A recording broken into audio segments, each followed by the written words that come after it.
हर हर महादेव। आप सभी शिव भक्तों का, सभी धर्म प्रेमियों का हृदय से स्वागत है। आज हम और आप मिलकर उस आदि शक्ति और उस परम योगी की दिव्य कथा के महासागर में उतरने जा रहे हैं, जिसकी एक एक लहर आज भी हमारे दिलों को भक्ति से भिगो देती है।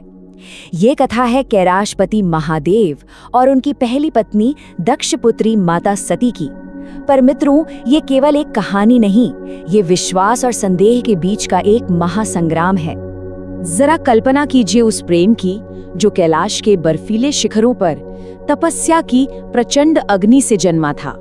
आज हम उसी दिव्य प्रेम कहानी में एक डुबकी लगाएंगे। ये सिर्फ एक कहानी नहीं, ये भक्ति के सर्वोच्च शिखर से लेकर संदेह की गहरी अंधेरी खाई तक का एक बहुत ही मार्मिक सफर है। एक ऐसी कथा जो एक छोटी सी मामूली सी परीक्षा से शुरू हुई, लेकिन एक ऐसे महाबलिदान पर खत्म हुई जिसकी गूंज आज भी इस पूरे ब्रह्मांड के कण कण में सुनाई देती है। ये कथा हमें ये सिखाती है कि प्रेम जितना ज्यादा गहरा होता है, परीक्षा उतनी ही कठिन होती जाती है। पर इस कहानी की शुरुआत में ही एक सवाल उठता है, एक ऐसा सवाल जो हर भक्त के मन में कभी ना कभी जरूर आता है। क्या संदेह का एक छोटा सा बीज भक्ति के उस विशाल वृक्ष की जड़ों को जलाकर राख कर सकता है, जिसे हमने बरसों की साधना से सींचा है? क्या अविश्वास की एक नन्ही सी चिंगारी हमारे विश्वास के पूरे सागर को सुखा सकती है? ये सवाल सिर्फ माता सती का नहीं, ये हम सबका है।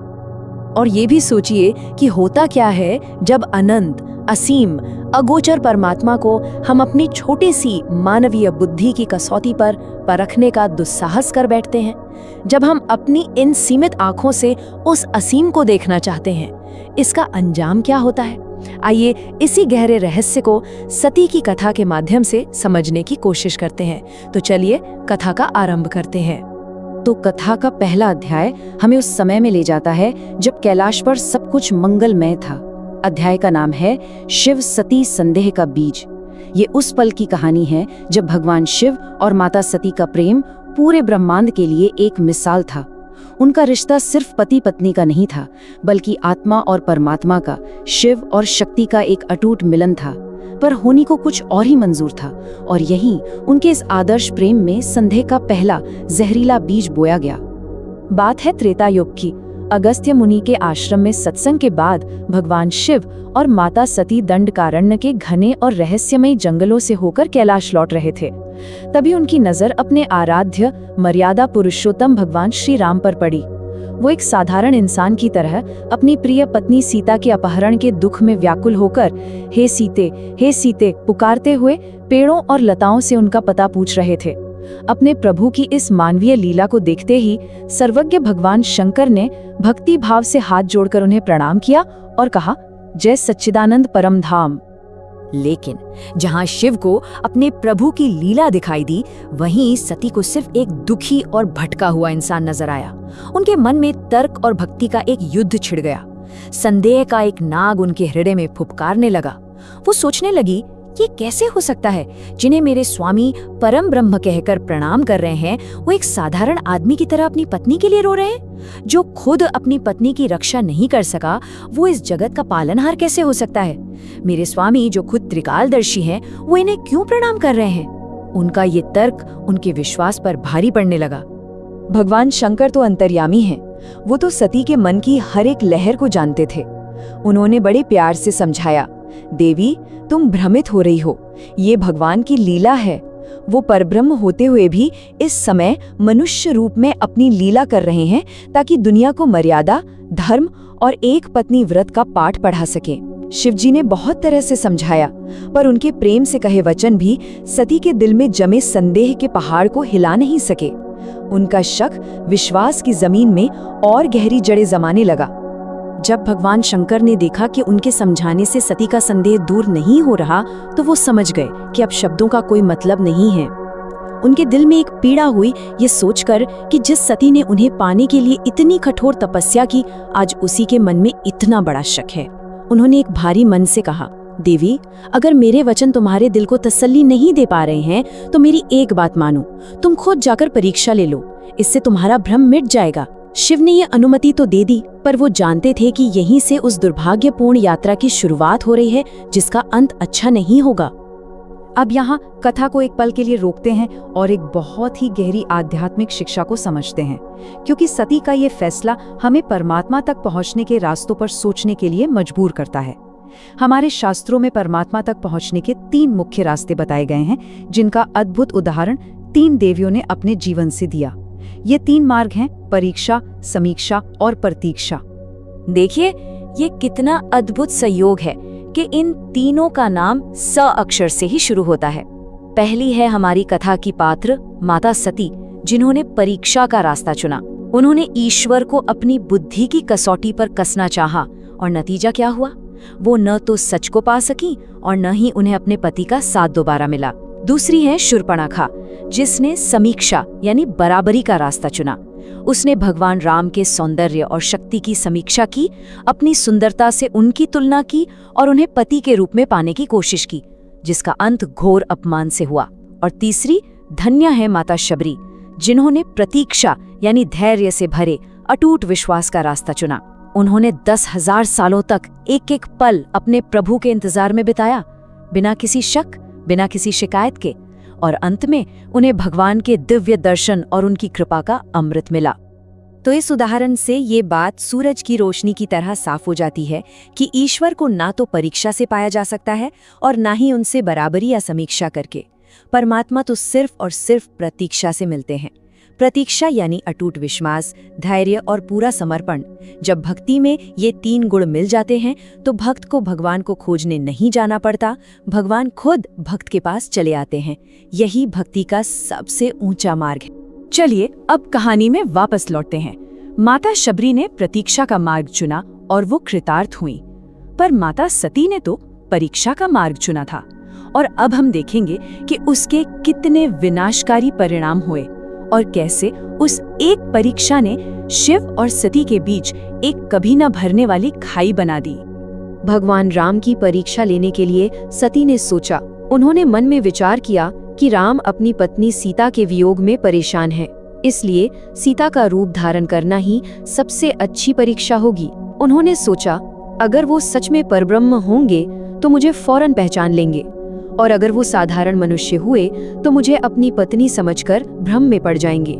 बस यही सोचकर उन्होंने अपनी योग शक्ति से माता सीता का हूबहू रूप धारण कर लिया और उस रास्ते पर आगे बढ़ी जहां से भगवान राम आ रहे थे। जैसे ही सती सीता का रूप धरकर भगवान राम के सामने पहुंची, भगवान राम ने उन्हें देखते ही पहचान लिया।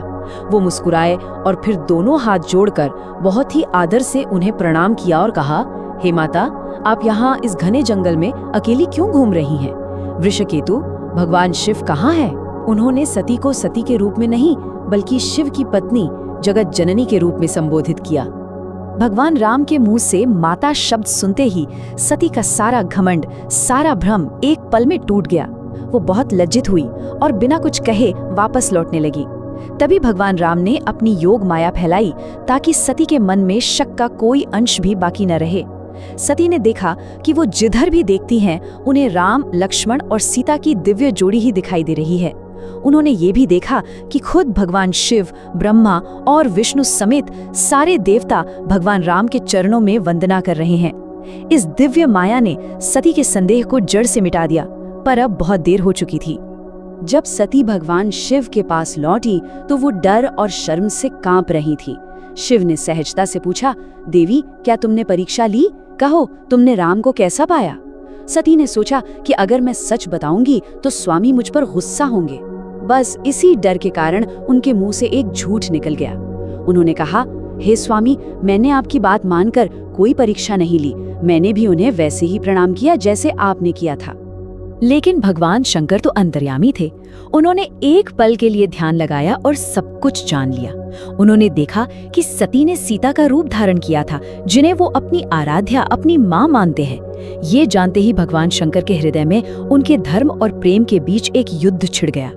उन्होंने मन ही मन एक कठोर संकल्प ले लिया, हे भवानी, तुमने मेरी आराध्या माता का रूप धारण किया है, इसलिए धर्म की मर्यादा रखने के लिए इस शरीर से अब मैं तुम्हें अपनी पत्नी के रूप में स्वीकार नहीं कर सकता। ये संकल्प उनके प्रेम की मर्यादा का शिखर था, एक मौन त्याग जो उन्होंने धर्म के लिए किया। इस घटना के बाद शिव और सती के बीच एक खामोश दूरी आ गई। वो कैलाश पर साथ रहते तो थे, पर शिव ने उनसे पत्नी के रूप में मिलना त्याग दिया था। ये वियोग सती के लिए असहनीय था। अब कहानी आगे बढ़ती है सती के पिता अहंकारी राजा दक्ष के महायज्ञ की ओर, जो इस कहानी की आखिरी और सबसे भयानक त्रासदी का मंच बना। सती के पिता प्रजापति दक्ष भगवान शिव से बहुत जलते थे। वो शिव को अमर्यादित, शमशानवासी और अपनी कुलीन बेटी के लायक नहीं समझते थे। इसी जलन को जाहिर करने के लिए राजा दक्ष ने कनखल में एक बहुत बड़े यज्ञ का आयोजन किया। उसने ब्रह्मा, विष्णु समेत सभी देवी देवताओं और ऋषि मुनियों को बुलाया, लेकिन जानबूझकर अपनी ही बेटी सती और दामाद भगवान शिव को निमंत्रण नहीं भेजा। ये सिर्फ एक भूल नहीं थी, ये एक सोचा समझा अपमान था। जब सती ने आकाश मार्ग से देवताओं को अपने पिता के घर जाते देखा तो उनका मन भी वहां जाने के लिए तड़प उठा। उन्होंने शिव से जिद की, स्वामी, मेरे पिता एक महान यज्ञ कर रहे हैं, एक बेटी को अपने पिता के घर जाने के लिए निमंत्रण की क्या जरूरत है? कृपा करके मुझे जाने की आज्ञा दें।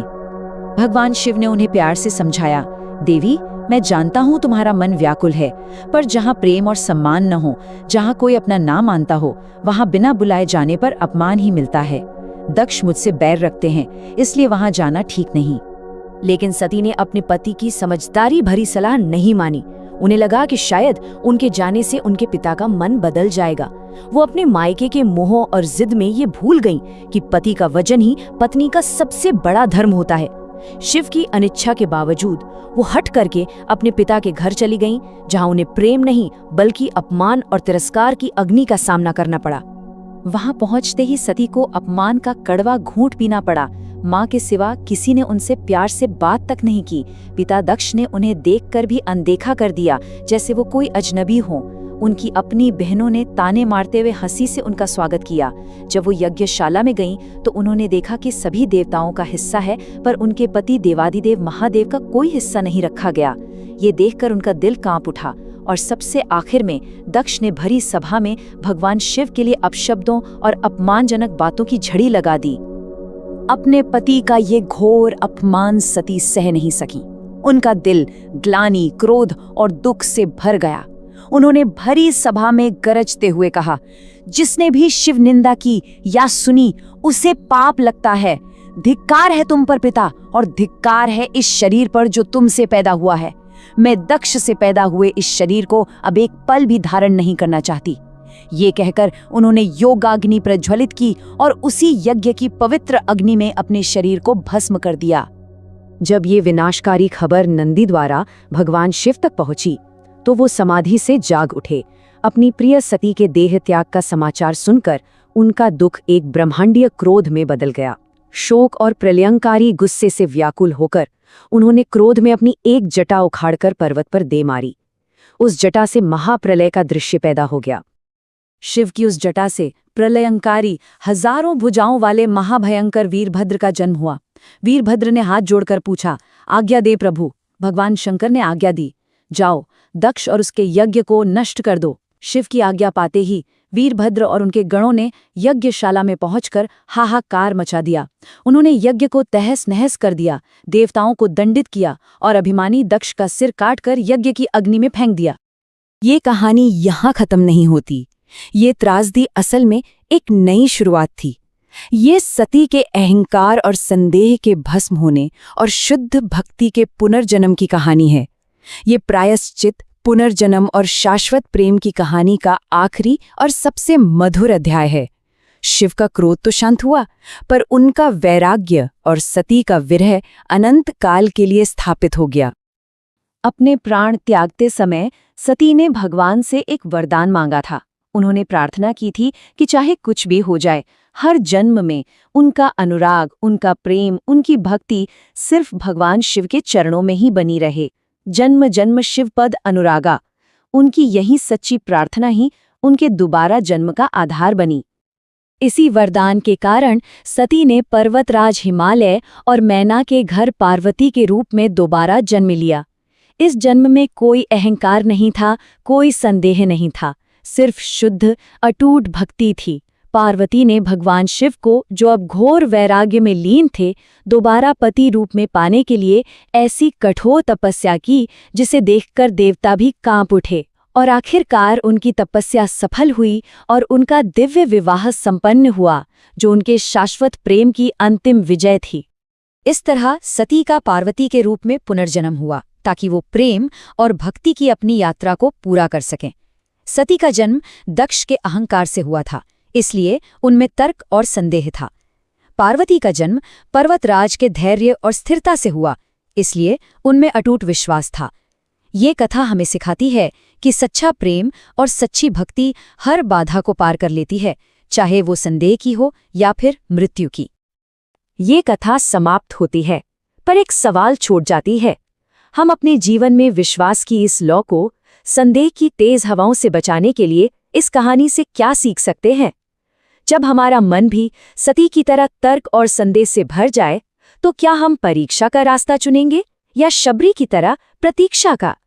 ये फैसला हर भक्त को अपने दिल में खुद करना होता है।